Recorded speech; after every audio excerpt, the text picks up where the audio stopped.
পরে শহীদ বাড়িয়ার জমিনে আমার প্রথম মাহফিল শুরু হয়েছিল এই ঘাটুরার মাহফিল থেকেই। এখন থেকে আরো বেশ কয়েক বছর আগে, কারাগারে যাওয়ারও আগে, ওই সময় এই মাহফিলের যিনি প্রধান মেহমান ছিলেন, আজকেও তিনি প্রধান মেহমান, শাইখুল হিন্দের নামে যার নাম, হযরতুল আল্লাহ হযরত মাওলানা মুফতি মাহমুদ হাসান গনবী, আল্লাহ তাআলা হযরতকে নেক হায়াত দান করুন। মাঝখানে লম্বা একটা সময় পেরিয়ে গিয়েছে, এর মধ্যে আমার বেশ কয়েকবার আসা হলেও আল্লাহর বান্দা দীর্ঘকাল পর্যন্ত শেখ হাসিনার মেহমানখানায় থাকার কারণে, আলেমদের জন্য তৈরি মেহমানখানা আর কি, এক একজনের জন্য এক এক রকম মেহমানখানা বানায়। যদি ফ্রান্সের প্রেসিডেন্ট আসে, ইমানুয়েল মাখো, ওয়াফি রিওয়ায়াতিন উখরা ইমানুয়েল ম্যাক্রো, এদের জন্য এক ধরনের বিশেষ মেহমানখানা থাকে। মেহমানখানায় থেকে খুশি হয়ে যাওয়ার সময় ফ্লাইং কিস দিয়েও যায় লক্ষ জনতার সামনে।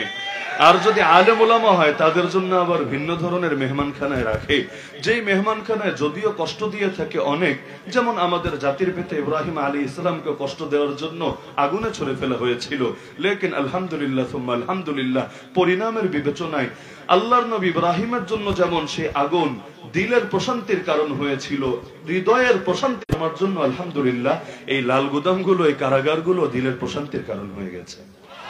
যার কারণে যারা কারাগার থেকে জেল খেটে এসেছে, কারোই লস হয় নাই, বরং আল্লাহ তাআলা ঈমানে, আমলে, আখলাকে, আফকারে, হিম্মতে, সাহসিকতায় আরো বেশি পরিপূর্ণতা দিয়েছে। এই যে এতকাল জেল খেটে আসলো, আসার পরে আজকে শুনে কি মনে হলো? ভয়ে কাপুরুষ হয়ে গেছে নাকি আগের চাইতে হিম্মত আরো বেড়ে গিয়েছে? আগে অনেক ক্ষেত্রে হয়তো অজানা এক আতঙ্ক কাজ করতো, জেলখানা কেমন জানি, রিমান্ড কেমন জানি, আয়না ঘর কেমন জানি, কারণ মানুষ যা দেখে না সে ব্যাপারে আলাদা একটা আতঙ্ক কাজ করে। আপনারা যারা আন্দোলন করেছেন, এখানে যারা আছেন অনেকে হয়তো বিগত জুলাই আন্দোলনে শরিক ছিলেন। আর বিবাড়িয়ার লোক আন্দোলন করবে না তো আন্দোলন করবে নাকি? তো ওই সময় শহীদ বাড়িয়ার যারা আন্দোলনে নেমেছেন, একটা কথার সাথে আমি আশা করি আর কেউ একমত হোক বা না হোক, আপনারা হবেনই হবেন, সেটা হলো আন্দোলনে নামার আগে, যে কোনো আন্দোলন হোক, যে কোনো আন্দোলন হোক, নামার আগে ভেতরে এক ধরনের অজানা আতঙ্ক কাজ করে, কি না কি জানি হবে, কেমন না কেমন পরিস্থিতি সামনে আসবে।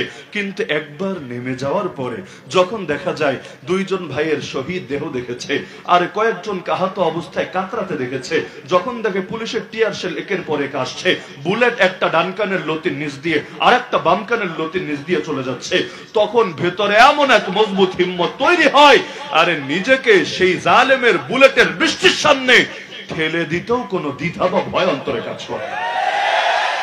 তখন না পুলিশ দিয়ে, না র্যাব দিয়ে, না আইন শৃঙ্খলা বাহিনী দিয়ে, না অন্য দেশের হিন্দি বলা লোকদেরকে দিয়ে মেরে মেরে, হুমকি দিয়ে, ধমকি দিয়ে কোনোভাবেই দমিয়ে রাখা যায় না। তো আলহামদুলিল্লাহ সুম্মা আলহামদুলিল্লাহ, যে আলেমরা জেল খেটে এসেছে, এখন নতুন করে আর কিসের ভয় দেখাবে? গুমের ভয়? হ্যাঁ, গুমের অভিজ্ঞতা আছে। রিমান্ডের ভয়? রিমান্ডের অভিজ্ঞতা আছে। জেলের ভয়? জেলের অভিজ্ঞতাও আছে। সর্বোচ্চ ভয় দেখাবে মরার ভয়। আরে মুসলমান তো এটার জন্যই ছটফট করতে থাকে।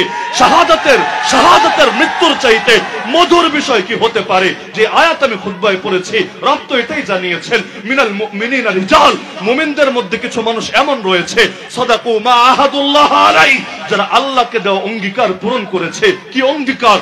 যতদিন বেঁচে থাকবো তোমার পথে জিহাদ করতেই থাকবো, যখন মরণ আসবে কাপুরুষের মতো মরণ হবে না, বরং তোমার পথে লড়তে লড়তে লড়তে বীরের মতোই মরণ হবে। তা আল্লাহকে এই যে অঙ্গীকার দিয়েছে, সেটাকে বাস্তবে পরিণত করেছে কিভাবে? কাদা নাহবা, আরে শাহাদাত বরণ করে নিয়েছে। কিন্তু যারা শহীদ হয় নাই, শহীদ বাড়িয়ার জমিনে এখনো যারা জিন্দা আছে, দীর্ঘদিন চলে গেলেও ওয়ামিনহুম মান ইয়ানতাজির ওয়া মা বাদদালু তাবদীলা, তারাও অপেক্ষায় আছে, নিয়ত পরিবর্তন করে নাই, হিম্মত পরিবর্তন করে নাই, তারাও অপেক্ষায় আছে। আল্লাহ তুমি কখন ডাক দিবা? তোমার ডাক দিতে দেরি হবে, আমার লাভবাহিক বলতে দেরি হবে না।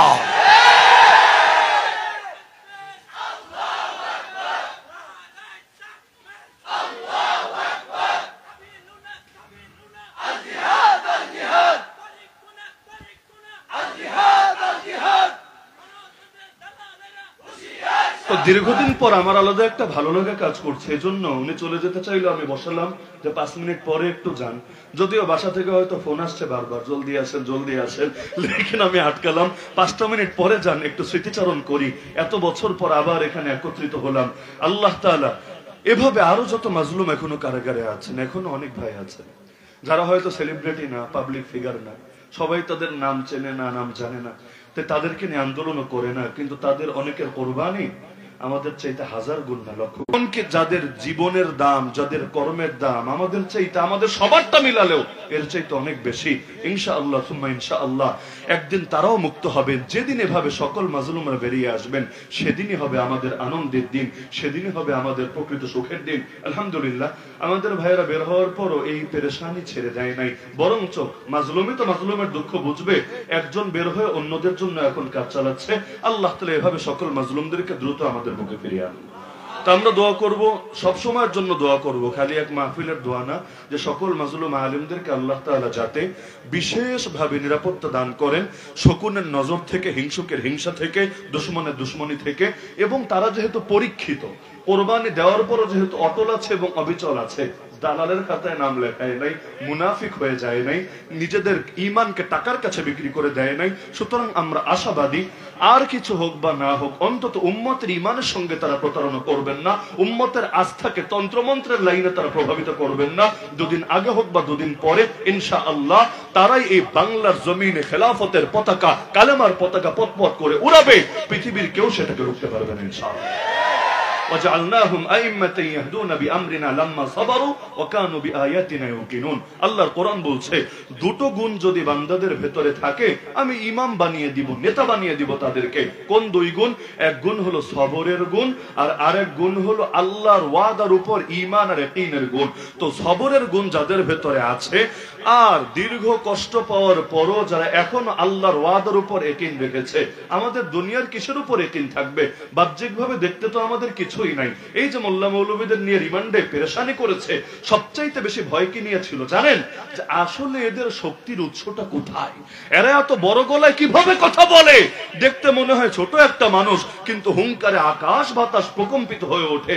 শক্তির উৎস কোথায়? এরা কি আন্তর্জাতিক কোন জঙ্গি সংস্থার সাথে কানেকশন রাখে, নাকি বিদেশি কোন দেশের গোয়েন্দা সংস্থার এজেন্ট হিসাবে কাজ করে?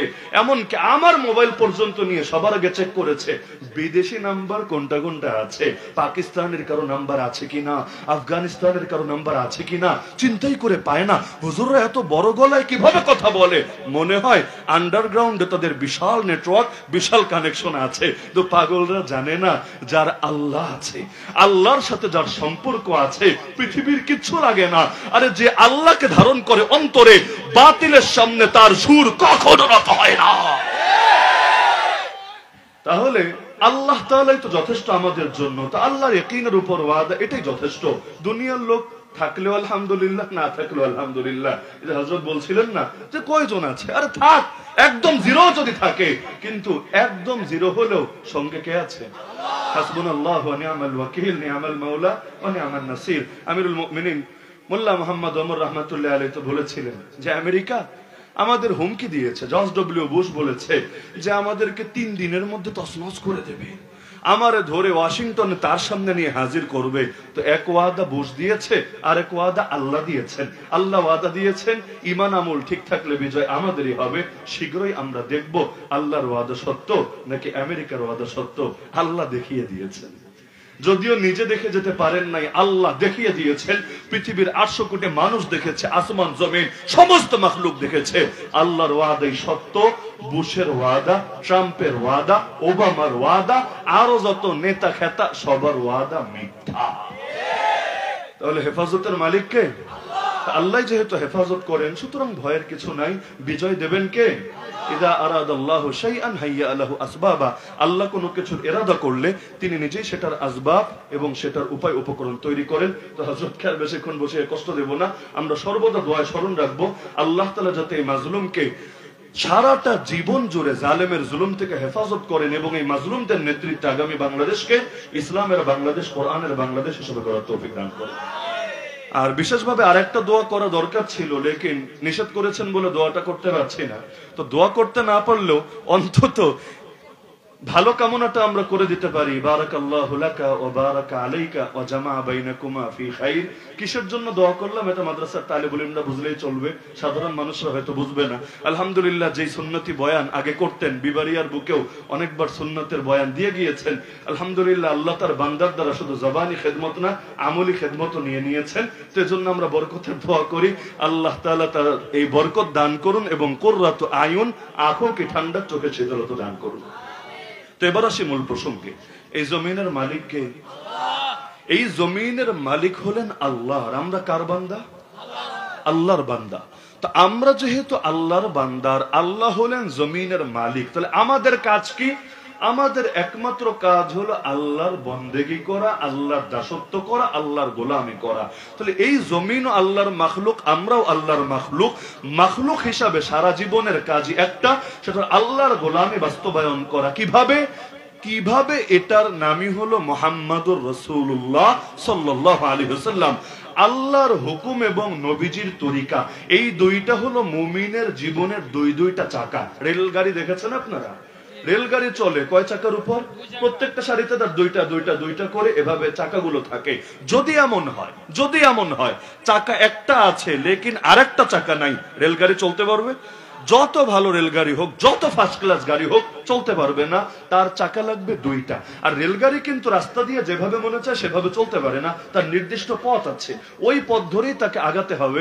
আমরা প্রাইভেট কার নিয়ে যেমন মাঝে মধ্যে রং রোডে চলে যাই, যেখান দিয়ে ইচ্ছা সেখান দিয়ে ওভারটেক করি, এটা কিন্তু ট্রেন পারে না, রেলগাড়ি পারে না। তার যে পথ দেওয়া আছে এই পথ ধরেই তাকে আগাতে হয়। তো এই যে একটা পথ, মনে করেন এই পথের নাম সিরাতে মুস্তাকিম, সরল পথ, সহজ পথ, জান্নাতের পথ। আর এই যে দুটো চাকা, এই দুই চাকার নাম মনে করেন, এক চাকার নাম আল্লাহর হুকুম, দ্বিতীয় চাকার নাম নবীজির তরিকা।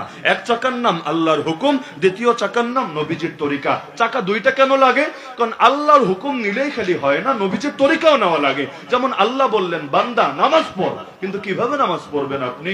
রুকু কিভাবে, সেজদা কিভাবে, রাকাত কয়টা হবে, ওক্ত কখন হবে, তাকবীরুল্লাহ কিভাবে বলবেন, সালাম কিভাবে ফিরাবেন, পুরো কোরআন তন্ন করে খোঁজেন, দেখবেন দুইটা রাকাত নামাজ একেবারে ফার্স্ট টু লাস্ট কিভাবে পড়তে হয় পুরো কোরআন খুঁজে পাওয়া যাবে না। তাহলে আল্লাহ যে জায়গায় জায়গায় বললেন আকিমুস সালাহ, যথাযথভাবে নামাজ আদায় কর, বান্দা কিভাবে নামাজ আদায় করবে?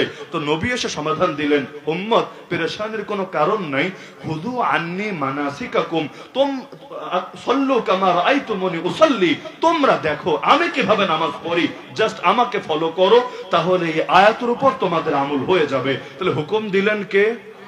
আর তরিকা শিখালেন কে? মুহাম্মাদুর রাসূলুল্লাহ সাল্লাল্লাহু আলাইহি ওয়াসাল্লাম। আল্লাহ বললেন হজ করো, বান্দা সামর্থ্য থাকলে তোমার জন্য হজ করা ফরজ। ওয়ালিল্লাহি আলান নাসি হিজ্জুল বাইতি মান ইসতাতা ইলাইহি সাবিলা। কিন্তু কিভাবে হজ করবে? আরাফায় কবে যাবে, মিনায় কবে যাবে, তাওয়াফ কয়টা করে চক্কর কাটবে, কয়দিন সময় লাগিয়ে হজ করবে, কোন মাসের কয় তারিখ শুরু করবে, কবে গিয়ে শেষ করবে, কোরবানি কোথায় গিয়ে করবে, কারা করবে, ইত্যাদি যে ব্যাপক বিস্তৃত বিধান কোথায় পাওয়া যাবে? পুরো কোরআন তন্ন করে খুঁজেন, অধিকাংশ বিধান পাবেন না। তাহলে হজ কিভাবে করবেন? কারণ নাই, খুযু আন্নী মানাসিকাকুম, আমার থেকে শিখে নাও কিভাবে তোমাদের হজ